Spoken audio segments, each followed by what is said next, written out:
வாங்க சூப்பராக இதை செய்யலாம் டேஸ்ட்டாக. இது ஃபஸ்ட்டு தேவையான சின்ன வெங்காயம் ஒரு 10 வெங்காயம் கட் பண்ணிக்கணும். ஏன்னா மாங்காய் கொஞ்சம் சூடு, அதனால் 10 வெங்காயம் சின்ன வெங்காயம் கட் பண்ணிக்கலாம் நல்லா பொடி பொடியாக. அவ்வளோதான். அது எப்படி செய்யறதுன்னு பார்க்கலாம் வாங்க. இதுக்கு தேவை மாங்காய், சின்ன வெங்காயம், வெல்லம், மிளகாத்தூள், மஞ்சத்தூள். கூடக்குள்ள பார்த்துக்கலாம். இந்த சேனல் பார்க்குறவங்க லைக் பண்ணுங்கள், கமெண்ட் பண்ணுங்கள், ஷேர் பண்ணுங்கள். புதுசாக பார்க்குறவங்களாம் ஒரே ஒரு சப்ஸ்கிரைப் பண்ணி விடுங்க. எப்பயும் பார்க்குறவங்க ஒரு லைக் பண்ணி விடுங்க. கண்டு நல்லா பொடி பொடியாக கட் பண்ணியாச்சு. மாங்காய் பாருங்கள், நான் பொடி பொடியாக கட் பண்ணிவிட்டு நீங்கள் சீவெல்லாம் சீவுங்க. நான் தோல் சீவில் தோலோடு தான் போட்டிருக்கேன். இது மாதிரி ஃபுல்லாக மாங்காய் கொட்டை பாருங்கள், நல்லா திரண்ட மாங்காய் டேஸ்ட்டாக இருக்கும்.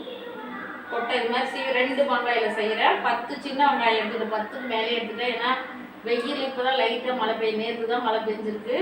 அதனால நல்ல வெங்காயம் போட்டுக்கலாம். 2 மாங்காய், பெரிய பெரிய மாங்காய் பார்த்தீங்களா, நல்லா கழுவி சுத்தமாக